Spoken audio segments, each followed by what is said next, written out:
Hi friends, ఈ రోజు బెంగళూరు నుండి గుడిపిల్ పక్కలో ఉండే మల్లప్పన్ కొండ చూసేదానికి పోతా ఉన్నాను. అక్కడ చాలా బాగుంటుందంట. ఎవరు చూసినా ఫోటోలు తీసి పెడతానే ఉంటారు. నేను కూడా ఫోటోలు తీసేదాని కోసమనే టిప్ టాప్ గా రెడీ చేసి కెమెరా కూడా ఎత్తుకొని పోయిస్తా ఉన్నాను. ఈ మల్లప్పన్ కొండలో మీరు మాట్లాడుతున్నది గుడిపిల్ పక్కలో ఉండే మల్లప్పన్ కొండ తానే.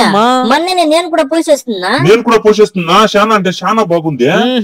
చూస్తురా ఈ మల్లప్పన్ కొండకి ఎంత పోసి వచ్చిండారా. ఈ రోజు ఎట్లా తిరిగి మల్లప్పన్ కొండకు పోవాలనిచ్చింది నా ట్రైన్ కోసం కాసుకో ఉన్నాను. నేను ఎక్కిపోయే జోలర్పేట ప్యాసింజర్ రీడే ఉంది చూడండి. మల్లప్పన్ కొండ అయితే షేర్ కొంటే ఫ్రెండ్స్, జోలర్పేట ప్యాసింజర్ లో వచ్చినప్పుడు నా పక్కలో ఎప్పుడు పిత్తి బొలే వాసన ఫ్రెండ్స్, నా వల్ల ఉండేక ఏం లేదు. సరేగానే అదంతా మనకేంటి గానే ఈ మల్లప్ప కొండ అందాలు అయితే మీకు చూపిస్తాను. చూడండి ఫ్రెండ్స్, మన మల్లప్ప కొండలో జింకులు కూడా వస్తా ఉన్నాయి. పాప ఈ జింకకి ఆకలి ఎత్తుకున్నట్లుంది. దానికి నా దగ్గరకు వచ్చింది. నా దగ్గర ఉండే ఒక అంటిపండు కూడా ఇస్తుంది తిన్నాను. అట్లే ఎన్కేర్కే ఇంకొకటి వచ్చా, దానికి కూడా ఒక అంటిపండు ఇస్తుంది తిన్నాను. చూడండి ఈ ప్లేస్ లోనే అందరూ వచ్చి ఫోటోలు తీసుకుపోయేది. కానీ ఇది చాలా ఘాతు ముందప్ప సామె. చూడండి మల్లప్పన్ కొండకు రాండా, హుషారుగా ఫోటోలు తీసుకోపోండా. అదే విధంగా ఈ వీడియో నచ్చినట్లయితే లైక్ చేసి షేర్ చేయండి ప్లీజ్.